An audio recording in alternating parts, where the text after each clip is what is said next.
Hello all, நமஸ்கார். நவராத்திரி முடிஞ்சாச்சு, விஜயதசமி முடிஞ்சாச்சு, அடுத்த தீபாவளி வந்துட்டே இருக்குது. எல்லோரும் பர்ச்சேசிங் எல்லாம் எப்போ முடிச்சிருப்போம். முந்தி மாதிரி ரொம்ப கஷ்டம்லாம் இல்லை. பர்ச்சேசிங் கூட்டத்தில் போய் இடித்து முடிச்சுட்டெல்லாம் இல்லை. வீட்டில் உட்காந்து ஃபோனில் லேப்டாப்பில் தட்டினாலே ட்ரெஸ்ஸஸ்ஸு, சாரீஸு, ரெடிமேட் ப்ளவுசஸ் எல்லாம் வந்துடுறது. மற்றபடி நமக்கு ஆசைப்பட்டு இப்படி வேணும் அப்படி வேணும் டிசைனுக்கு டெய்லர் பின்னாடி சுற்றினா தான் உண்டே ஒழிஞ்சு பெருசாக இப்போ அந்த பிரச்சனை இல்லைன்னு வச்சுக்கோங்களேன். எனிஹா, இப்போது நம்ம தீபாவளி எப்படி கொண்டாடுறது, என்னென்ன பட்சணங்கள் பண்ணுறது, யாரோடலாம் தீபாவளிக்கு அன்றைக்கி மீட் பண்ணுறது, தீபாவளி கேதரிங் எப்படி பண்ணிக்கிறது, தீபாவளிக்கு லக்ஷ்மி பூஜை பண்ணுறதானா எப்படி பண்ணுறது, தன்தேரஸுக்கு வெள்ளி வாங்குவோமா, தங்கம் வாங்குவோமா, கார் வாங்குவோமா, பைக் வாங்குவோமா, வீடு ரெஜிஸ்டர் பண்ணுவோமா, ஒன்றும் இல்லைன்னா சில பாத்திரங்களாவது வாங்குவோமா, இப்படிலாம் நிறைய பேரோட வீடுகளில் நிறைய பேர் பிளானிங்கில் சின்சியராக இறங்கியிருப்பேன். ஓகே, அப்போ அதில் நான் என்ன சொல்ல போகிறேன் அப்படின்னா, நம்ம வழக்கத்தில் தன்தேரஸுக்கோ இல்லைன்னாக்கா தீபாவளி அன்னைக்கோ குபேரலக்ஷ்மி பூஜை பண்ணுற பழக்கம் நம்மளுக்கு இருக்குது அப்படின்னாக்கா, ஒருவேளை இல்லைன்னா கூட, இருந்தாலுமோ இல்லைன்னாலுமோ ஒரு விஷயத்தை கண்டிப்பாக நம்ம ஃபாலோ பண்ணலாம் அப்படிங்கிறத ஒரு சஜஷனாக சொல்லணும்னு தான் இந்த வீடியோ பண்ணுறேன். நான் என்ன பண்ண போகிறேன்னு சொல்கிறேன். யூஸ்வலாக இந்த புக்ஸு கடையிலலாம் கிடைக்கும், லக்ஷ்மி படம் போட்டு வரவு செலவு கணக்கு எழுதுகிற ஒரு நோட் புக்கு. இதை நான் வருஷம் வாங்கிடுவேன். 365 பேஜ் இருக்கும் அதில். அந்த புக் தடியாக ஒரு புக்கு, அதை வாங்கி சுப லாபம் எல்லாம் எழுதி ஸ்வஸ்திக்கெல்லாம் போட்டு அதுக்கு அக்ஷதை தூவி சந்தன குங்குமம் இட்டு எல்லாம் ஆகிடும். அதுக்கப்புறம் டெய்லி வரவு செலவு கணக்கு அதில் எழுதணும். அதை என்ன பண்ணுவேன், அதுக்கப்புறமா எக்ஸலில் ஏற்றிடுவேன். எப்போல்லாம் டைம் இருக்கோ அப்போ நான் ஒரு 5-6 கேட்டகரிஸ் வச்சுட்டு மிஸ்லேனியஸு, ப்ரொவிஷன்ஸு நம்ம எல்லோரும் வச்சுட்டு இருப்போம். அந்த மாதிரி பட்ஜெட் கேட்ரிங் வகைகள்னு சொல்லிட்டு. இன்ஃபேக்ட் நான் என்னோடய டாட்டருக்கு கல்யாணம் பண்ணி வைக்கிறதுக்கு முன்னாடி ஒரு 1.5 இயர்ஸ் முன்னாடியே வீட்டுக்கான வரவு செலவு கணக்கை அவளை விட்டு கம்பல்சரியாக எழுத சொல்லுவேன். வீட்டில் இருக்கிற எல்லாரும் அவளுக்கு கணக்கு ஒப்படைக்கணும், அவள் மெயின்டைன் பண்ணணும், அதை அவள் எக்ஸலில் ஏற்றிட்டு அந்த மாதம் நம்ம எங்கே எக்ஸீடாக இருக்கோம், எங்கே கம்மியாக இருக்கோம், அடுத்த மாதத்துக்கு அதை எப்படி பண்ணணும், இந்த மாதம் எதிர்பாராத செலவு என்ன, இந்த டிஸ்கஷன் ஒரு தடவை வீட்டில் வச்சுக்கணும். கல்யாணத்துக்கு முன்னாடி பொண்ணுக்கு சமைக்க தெரியறதோ இல்லையோ பட்ஜெட் பண்ண தெரியணுமா இல்லையா, இது ரொம்ப முக்கியம் தானே. அதனால் அதை நான் ஒரு ப்ராக்டிஸாக ஆரம்பித்தேன் அவளுக்கு. என்னங்க, இப்போது அந்த மாதிரி எழுதுறது அப்படிங்கிறது பழக்கம். இது காலப்போக்கில் என்ன எடுத்து ஒர்க் ஷெட்யூல் ரொம்ப ஜாஸ்தியாகி ஒரு 4-5 மாதம் ஒரே மாதிரியே வந்துடுதுன்னு வச்சுக்கோங்களேன். செலவு கணக்கு கிட்டத்தட்ட ஒரு 100களில் தான் வித்தியாசம் வந்துடுதுன்னா, என்னோடய பிரச்சனை என்னென்னா, அதுக்கு அடுத்த மாதம் நோட் புக்கில் அறகுறையாக தான் எழுதியிருப்பேன். அதான் தெரியுமே அப்படின்னு படிக்காமல் விட்ட பையன் கணக்கா. அப்போது அதுக்கப்புறத்துலேருந்து கொஞ்சம் கொஞ்சமாக குறைஞ்சி கழுதை தேஞ்சு கட்டரும்பான கதையாக திருப்பி ஐப்பசிக்கு வரும்பொழுது ரொம்ப அறகுறையாக இருக்கும், இல்லைன்னா நின்னே போயிருக்கும். அப்படி இல்லாமல் ரெகுலராக எழுதுறது அப்படிங்கிறது ஒரு பழக்கமாக வச்சுக்கணும் அப்படின்னு ஒரு ஆசை. என்னென்னா, 20 வருஷம் கழித்து என் பொண்களோ என் பேத்தியோ பேரனோ மீனமாக இந்த மாதிரி மெயின்டைன் பண்ணியிருக்கா அப்படின்னு ஒரு மெமரியாக என்ன ஞாபகம் வச்சுக்கிறதுக்கான ஒரு டூலாவது என் பட்ஜெட் புக்கை வச்சுப்பாளா இல்லையா. இப்போ எங்கள் அப்பா அம்மாவோட கல்யாணத்துக்கு மொய் எழுதின புஸ்தகத்தை எங்கள் அப்பா ரொம்ப ஜாக்கிரதையாக வச்சுட்டு இருந்தேன் ரொம்ப காலத்துக்கு. அதை யார் பார்த்து அந்த என்ன காலனா 1.25 ரூபா இப்படிலாம் கணக்கில் இருக்கும். அந்த 1.25 ரூபாயை இப்போ திருப்பி கொடுக்க போகிறோம், அதுக்கான இன்றைக்கி மதிப்புக்கா கொடுக்க போகிறோம், அப்படி கிடையாது. அன்றைக்கான உறவுக்கான பேலன்ஸ் தான் அந்த மொழியில் போகிறது. பட் அது ஒரு அழகான மெமரி.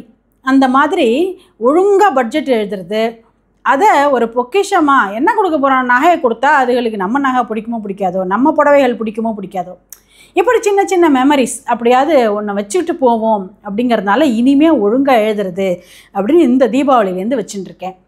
இன்னொரு விஷயம், இந்த தீபாவளிலேருந்து எடுத்துகிட்டு இருக்கிறது நான் என்னன்னாக்கா, தீபாவளினால நம்ம லக்ஷ்மி பூஜை கண்டிப்பாக பண்ணுவோம். குபேரலக்ஷ்மி பூஜை நம்ம கண்டிப்பாக பண்ணுவோம். யாராத்துலலாம் திஜோரி இருக்கோ, அது லாக்கர் இருக்கோ அதில் பண்ணுவோம், இல்லைன்னா நகடப்பா இருந்தால் நகடப்பா வச்சு பண்ணுவோம். புது நோட்டு கட்டு இருந்ததுன்னா அந்த புது நோட்டு கட்டு வச்சு நம்ம பூஜை பண்ணுவோம்.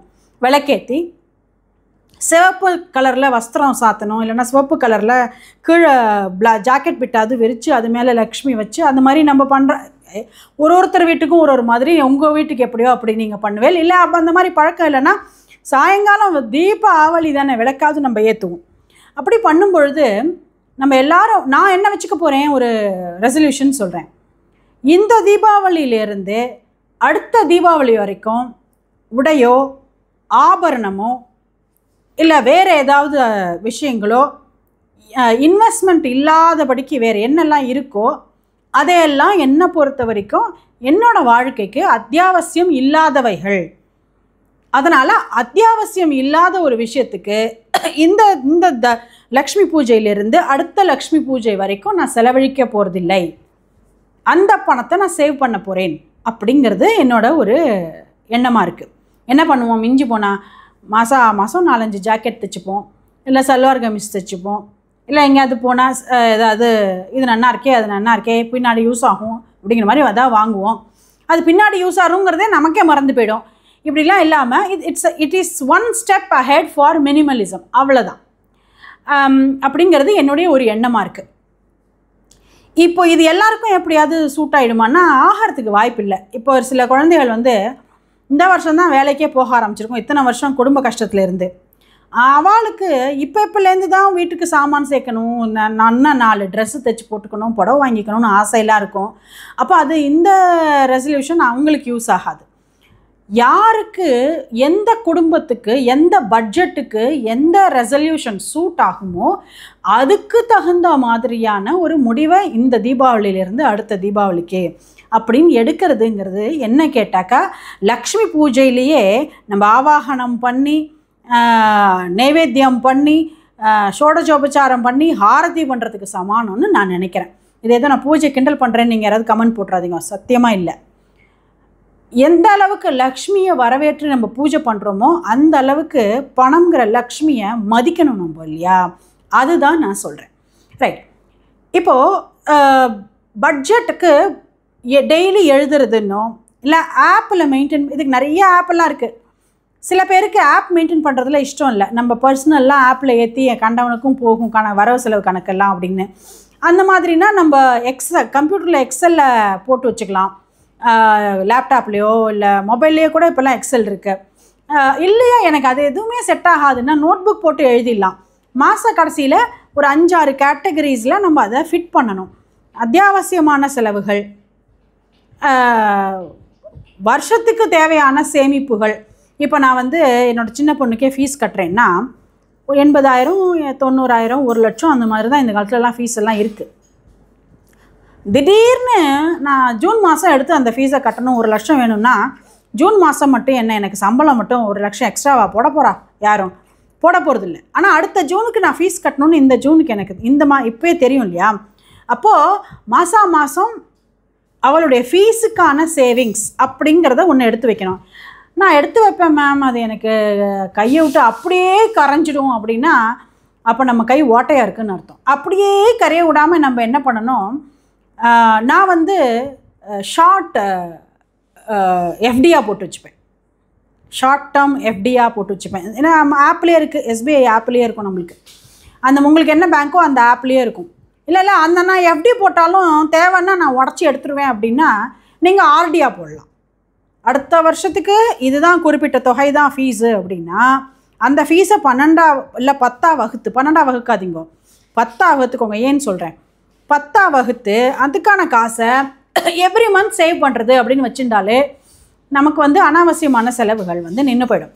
ஓகே, ஏன் 10 வகுத்துக்கோங்கன்னு சொன்னேன்னா 2 மாதத்துக்கு எதுக்கு வச்சுக்கோங்கன்னா அதில் 1 மாதத்துக்கான அந்த சேவிங்ஸு மெடிக்கல் எமர்ஜென்சிஸ்க்கு உதவும். நமக்கு என்ன தான் இன்சூரன்ஸ் இருந்தாலும் கடைசி நிமிஷத்தில் இதெல்லாம் கவர் ஆகாது மேடம்ன்றுவான். அதனால் அதுக்கு எதுக்காவது உபயோகமாக இருக்கும். இன்னொன்று, சம்மரில் வந்து டூரு ட்ரிப்பு ஏதோ போவோமா, அப்போ கையில் 4 காசு இருக்கணுமா, அதுக்காக ஒரு எக்ஸ்ட்ரா அமௌண்ட்டாக இருக்கும். இது வந்து ஃபீஸுக்கு, குழந்தைகள் படிக்கிற குழந்தைகள்னால் ஃபீஸுக்குன்னு ஒன்று வச்சுக்கிறோம். அதை தாண்டி நம்ம என்ன வச்சுக்கிறோம், டூர் போகிறதுக்குன்னு டூர் பட்ஜெட் வச்சுக்கணும். ஃபாரின் டூர் போகணுன்னு ஆசைப்பட்டால் அதுக்கு தகுந்த பட்ஜெட்டு, இந்தியாவுக்குள்ளே இந்தந்த இடத்துக்கு போகணும்னு ஆசைப்பட்டால் அதுக்கு தகுந்த பட்ஜெட்டு, அதுக்கான டூர் பட்ஜெட்டுன்னு நம்ம ஒன்று எடுத்து வச்சுட்டோம்னாக்கா சம்மரில் நம்ம டூர் போகணுங்கும்போது கையை கடிக்காது, நமக்கு அந்த பிஞ்ச் இருக்காது. 2, 3வது, வீட்டுக்கு இது இருக்குது இது இன்னும் இல்லைங்கிற தேவையை நம்ம பார்க்கணும் அப்படின்னு நம்ம எடுத்துட்டோம்னாக்கா இப்போ நம்ம வீட்டில் என்னென்ன இருக்குதுன்னு நமக்கு தெரியும். அடுத்தது நம்ம வீட்டுக்கு ஏதாவது ரொம்ப அத்தியாவசிய தேவை இது வாங்கணுமா அப்படிங்கிறத யோசித்து, அதனால் உபயோகம் இருக்கா அப்படிங்கிறத யோசித்து, ஃபேன்சியாக இருக்குது யூஸ் ஆகும்னு நினைக்கிறேன், ஆடில் யூஸ் ஆகும்னு தான் காமிக்கிறாங்க அப்படிங்கிறதுக்காக நம்ம ஒன்று வாங்கக்கூடாது. நமக்கு அதை டைம் சேவ் பண்ணுமா, நமக்கு அது எந்த விதத்துலையாவது மல்டிபிள் ஃபோல்டில் ஹெல்ப்பாக இருக்குமாங்கிறத பார்த்துட்டு தான் வாங்கணும். மிக்ஸி பழசாக போச்சு அதை போட்டுட்டு புது மிக்ஸி வாங்கணும்னோ, கிரைண்டர் பழசாக போச்சு அதை போட்டுட்டு ரொம்ப பழசாக எடுத்து அது அரைக்க மாட்டேங்கிறது சரியா அதை போட்டுட்டு புதுசு வாங்கணுன்னாலோ, அந்த மாதிரிக்கு கூட இந்த மிஸ்லேனியஸ் பட்ஜெட்லேருந்து எடுத்து செலவு பண்ணுறது தான் புத்திசாலித்தனம். இந்த எக்ஸ்ட்ரா சேவிங்ஸ் இதை தவிர மிஸ்லேனியஸாக கொஞ்சம் கையில் கிடைக்கிற காசை அந்த மிஸ்லேனியஸ் சேவிங்ஸில் போட்டுண்டே வரணும்.